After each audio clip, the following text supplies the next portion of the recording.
پہلے انبیاء جو تھے اپنے اپنے زمانے میں ان کو معجزات دیے گئے. حضرت موسیٰ علیہ السلام کو ید بیضاء دیا گیا اور ان کو عصا دیا گیا جو ان کے ہاتھ میں اژدہا بن جایا کرتا تھا. وہ عصا آپ سب نے پڑھا قرآن کے اندر. اور حضرت عیسیٰ علیہ السلام جو ہیں وہ مادر ذات اندھوں کو بینائی عطا کرتے تھے اور برس والے مریضوں کو شفا دیتے تھے اور مردوں کو زندہ کر دیا کرتے تھے.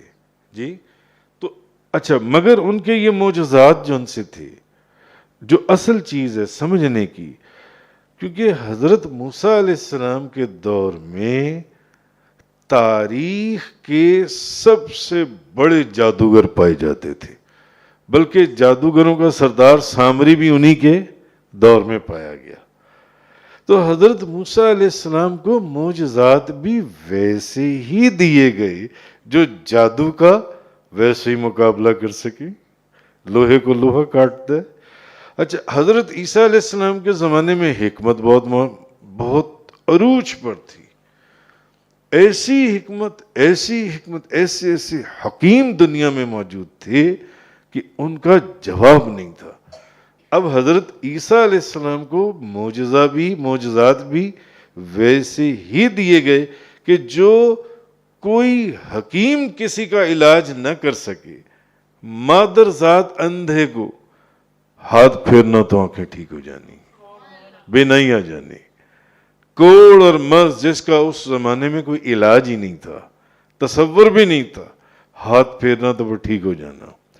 بلکہ یہ تو دور کی بات، ایسی جہاں پر حکمت ختم ہو جائے کہ مردے کو حضرت عیسیٰ علیہ السلام زندہ کر دیتے تھے.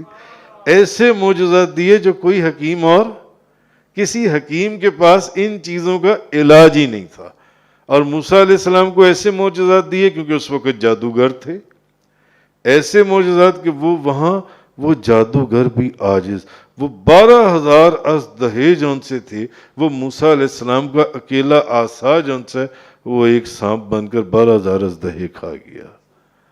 قرآن کہہ رہا ہے جن سے. اچھا، مگر جو اصل چیز ہے وہ یہ کہ اس طرح بے شمار نبیوں کی مثال نہیں، مگر ان کے یہ جو معجزات تھے یہ صرف ان کی حیات اور ان کے زمانے تک قائم اور حجت رہے، صرف ان کی حیات تک. اور جب یہ انبیاء علیہ السلام ظاہری نگاہوں سے رخصت ہوئے تو یہ معجزات بھی ان کے ساتھ رخصت ہو گئے. وہ نبی گئے تو وہ معجزات بھی گئے نا، وہ ید بیضاء بھی گیا، وہ عصا بھی گیا، وہ مردوں کو زندہ حضرت عیسیٰ علیہ السلام کا کرنا، مادر ذات اندھے کو بینائی عطا کرنا، وہ بھی ساتھ ہی چلے گئے. مگر نبی کریم صلی اللہ علیہ وسلم کے وصال کے بعد بھی قرآن پاک اسی طرح معجزہ ہے جس طرح آج سے 1400 سال پہلے معجزہ تھا، ویسے ہی قرآن آج بھی معجزہ ہے. تب بھی قرآن مجید کی کوئی نظیر اور مثال نہ لا سکا اور نہ اب تک لا سکا اور نہ لا سکے گا.